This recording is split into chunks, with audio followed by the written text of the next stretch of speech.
Salam əziz izləyicilərim, kanalıma xoş gəlmisiniz. Bugünkü videomda çox dadlı qəlyanaltı hazırlamışam və bunun hazırlanma qaydasını sizinlə paylaşıram. Dadlı, doyumlu, yumuşaq bir qəlyanaltıdır. Buna qəlyanaltı, blinçik də demək olar. Bol tərəvəzli, ətli, ləzzətli bir qəlyanaltıdır. Çox yaxşı da alınıb. Hər kəsin çox rahatlıqla hazırlaya biləcəyi bir reseptdir. İndi keçək hazırlanma qaydasına. Blinçik üçün əvvəlcə xəmiri hazırlayıram. Bunun üçün qaba 1 stəkan yarım ilıq su tökürəm. 1 stəkan yarım ilıq süd. 1 çay qaşığı şəkər tozu. 1 xörək qaşığı quru maya əlavə edirəm. Bunları biraz əvvəlcə qarışdırıram. Alınan qarışıma 1 çay qaşığı duz. 2 ədəd sındırdığım yumurtanı əlavə edirəm. 2 xörək qaşığı bitki yağı, istənilən bitki yağı olar. Əlavə edirəm. Bunları da çırpma teli ilə yaxşı-yaxşı qarışdırıram. Alınan qarışıma un tökürəm. Unun hamısını birdən əlavə eləmirəm. Əvvəlcə 2 stəkan un tökürəm. Bunları çırpma teli ilə biraz qarışdırıram. Sonra yenə 1 stəkan un əlavə eləyirəm. Bunları da çırpma teli ilə qarışdırıram. Yaxşı qarışdırmaq lazımdır ki, xəmirin içində topaqlar qalmasın. Xəmir üçün 3 stəkan un götürmüşdüm. Unun hamısını istifadə elədim. Stəkan ölçüsü 200 ml-dir. Belə bir xəmir alınır. Xəmirin üstün streç ilə örtüb 1 saat mayalandırıram.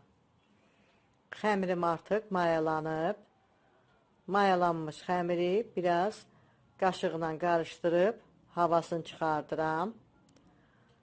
Qəlyanaltını hazırlamaq üçün tərəvəzlərin hamısını öncədən hazırlamışam.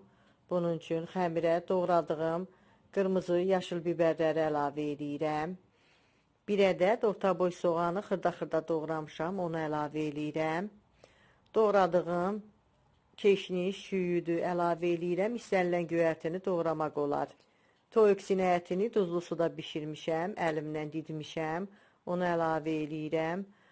Toyuq ətini qiymə ilə, kalbasa, sasika ilə də əvəz etmək olar. 1 ədəd orta boy çiğ kartofu sütkəcin xırda gözündən keçirdib suyunu sıxmışam. Onu da qaba əlavə edirəm. 30 qram mozzarella pendirini sütkəcdən keçirtmişəm. Onu da qaba əlavə edirəm. Az qara istiyot səpirəm. Xəmirə duz vurduğum üçün duz əlavə eləmirəm. Bunların hamısını yaxşı-yaxşı qarışdırıram. Belə bir qatı qarışım alınır. Tərəvəzli, ətli xəmirim hazırdır. Artıq blinçikləri bişirmək olar. Blinçiki bişirmək üçün tavaya biraz yağ tökürəm. Tavanın hər yerinə yayıram. Qazın aşağı xodunda bişirirəm blinçikləri ki, içi xəmir qalmasın. Hazırladığım xəmirdən bir çömçə tavaya tökürəm. Yayıram tavanın içi ilə bir. Qoyuram, bişir. Arada bir tavanı əlimlə tərpədirəm ki, hər yeri eyni bişsin. Bir üzü biraz qızarandan sonra çevirirəm blinçiki. O bir üzü də bişir, qızarır. Blinçiki çevirəndən sonra o bir üzünün də yaxşı bişib qızarması üçün tavaya biraz yenə kənarlarından yağ əlavə edirəm. Arada bir tavanı tərpədirəm ki, blinçikin hər tərəfi yaxşı bişsin, qızarsın. Hər iki üzünü arada bir çevirirəm ki, iki üzü də həm yaxşı qızarsın, həm də içi yaxşı bişsin. Bişəndən sonra servis edəcəyim qaba çıxardıram blinçikə. Yenə qalan xəmiri də eyni qayda ilə tavaya yağ tökürəm. Hazırladığım qarışımdan bir çömçə tökürəm tavaya. Tavanın içinə yayıram qaşığına. Qoyuram, qalır, bişir. Bir üzü bişib qızarandan sonra çevirirəm. o bürüzü də bişib qızarır. Arada bir tavanı əlimlə tərpədirəm ki, hər yeri eyni bişsin, qızarsın. Onu da eyni qaydada hər iki üzünü bişirib götürürəm. Bütün qalan xəmirin hamısını eyni qaydada tavaya əlavə eləyib, hər iki üzünü bişirib, qızardıb götürürəm. Hazırladığım xəmirdən 7 ədəd bilinçik alındı. Bilinçiklərin hamısını bişirib, bir-birinin üstünə yığıram. İstər isti halda, istər soyuq halda çox ləzzətli olur. Kəsək görək bilinçiklər necə alınıb. Hazırlanması çox asan olan, çox dadlı, doyumlu bir bilinçiklərdir. Çox yaxşı da alınıb. Bilinçikin xəmirinə istənilən əlavələri etmək olar.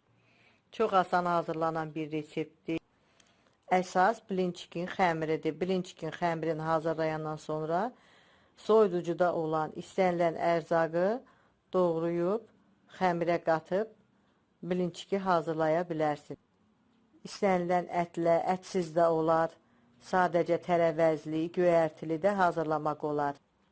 Çox yaxşı da alınır, dadlı, doyumlu, yumşaq, bilinçiklər alınır. Siz də hazırlayın ailəniz üçün. Videomu sonacan izlədiyiniz üçün sizə öz təşəkkürümü bildirirəm. Videomuzu bəyənməyi, dostlarınızla paylaşmağı və kanalımıza abunə olmağı unutmayın.